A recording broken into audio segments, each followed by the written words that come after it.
What's going on, guys? Welcome to Everything Always. My name's Michael Roman. Now, of all of the titles officially announced at Marvel Studios Phase 4 San Diego Comic-Con 2019 Hall H, the one we've heard the least about has undoubtedly been Blade. In fact, some films that weren't talked about during that reveal, like Guardians of the Galaxy 3, have had way more press and or been moved up in pre-production. Well, in the last week or so, we finally got official updates. One, what's going on behind the camera and behind the scenes. The second one from Mahershala Ali himself, and what the character means and how excited he is to bring him to the silver screen. We're going to break down both these updates, one from the Hollywood Reporter on what's going on with the script, and the second, again, from Mahershala Ali on a recent podcast. But first, if you could grab the subscribe button, we're still giving away this insane 1/4 scale Beta Ray Bill at 750,000 subscribers, and of course, our third and final Infinity Saga box set during December at the end of the year. All you have to do to be entered to win, hit the subscribe button, then leave a comment down below, and if you want, make sure to stick around to the end of the video. We'll get into all the giveaway stuff again there. So first up, the article from the Hollywood Reporter, re-reported by the Diz Insider, speaking about diversity behind the camera, but that currently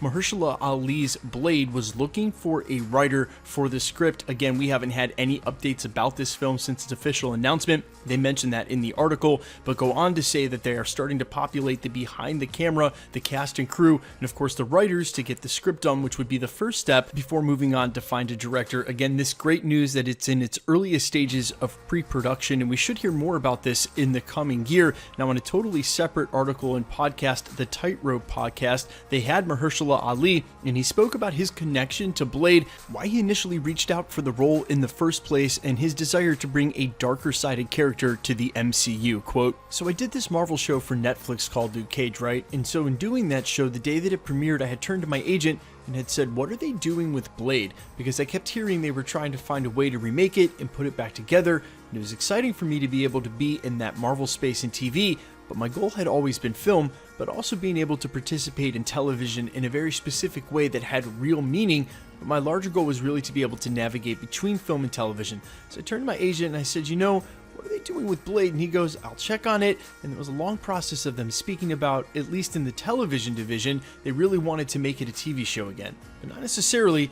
I'm trying to reacquire the rights still, some other things like that, so it took a couple of years.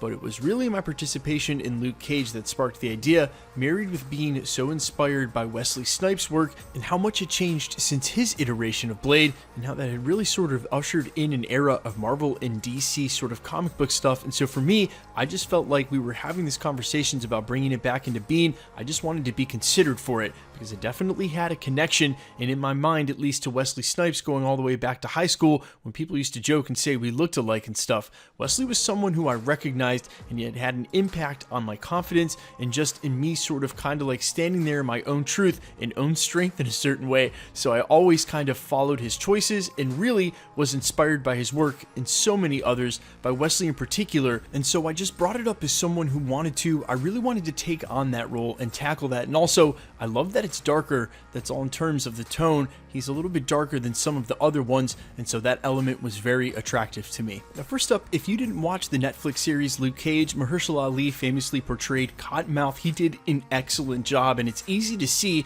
where this darker-sided character is in interest to him. And when he says compared to the other ones, he's talking about something like Captain America, Iron Man, Robert Downey Jr., and while the content of the Avengers films, this is going to be very different. We've talked about it at length at the channel, and it's interesting. I recently saw an article titled, Why Blade Doesn't Have to Be Rated R. Of course, monster violence and blood is a little bit different than human violence. If you go back and watch the original Avengers films, or even the most recent Black Widow, you'll see a lot of people getting shot, but no blood. That's because there's only so much you can do within the confines of PG-13.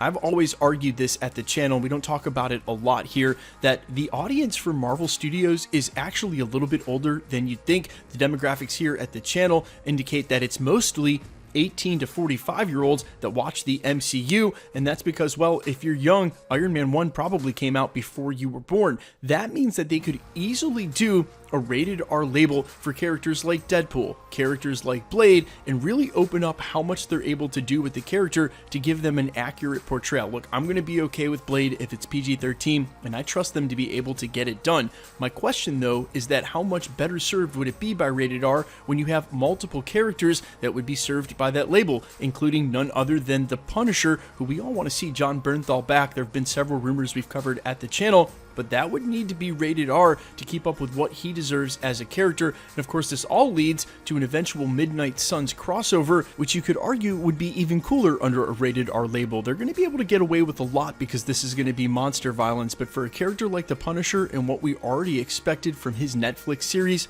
and of course what we expect from Deadpool, I don't know how they're going to be able to do this, and then I think there's room for them to have their own rated R solo films and crossover universe, but then make those characters PG-13 when they show up in the main part of the MCU. And so it really makes you think about that anonymous 4chan leak that we got a couple weeks back talking about this Disney Max label, which they would do rated R content even for the MCU. And I'm wondering if there's any validity to that. There are a lot of characters, as I mentioned in this video, that would definitely do well under that label. And because most of the audience that already pays for tickets and has access to Disney Plus and this sort of thing would be in for rated R, you could say that they were better serving their audience, right? They have a lot of kids stuff, but they don't really have anything specifically for adults. I'd be in for it. I think a lot of you guys would too. Let me know all your thoughts down below, how hype you are for Blade, and if you, like me, are just a little curious why it took so long to get the ball rolling. In their defense, there's a really good chance that Mahershala Ali and Marvel Studios ironed this out right before that Comic-Con announcement, so everything they had been working on, like Black Widow, the Eternals, even the animated What If, were much further down the line. That was something they just agreed in principle, work out the terms later sort of thing. Either way,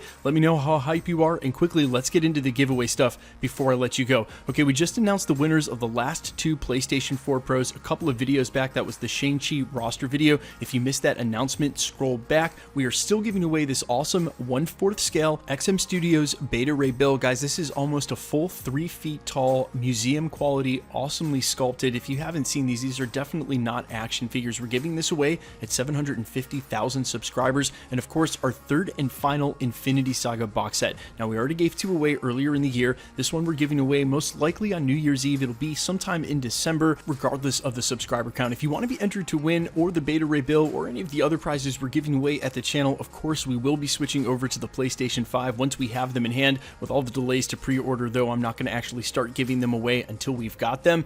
All the same rules will always apply. Make sure to hit the subscribe button because you have to be a subscriber here at the channel. Leave a comment down below, and because it's truly random, the more videos that you comment on, the better chance you have of winning. Then make sure to hit the notification bell with notifications turned on to keep up with our videos. And of course, if you enjoyed the video, smash that like button. My name's Michael Roman. Thanks for checking out the channel. If you guys want to connect with me on just one step further, I've been streaming most nights on Twitch. That's twitch.tv/Novellin. And of course, you can follow me over on Instagram at IamFires. You'll see a lot of Marvel memes and occasionally some pictures of my dogs. Guys, thanks for checking out the channel, and stick around. We'll be posting again real soon.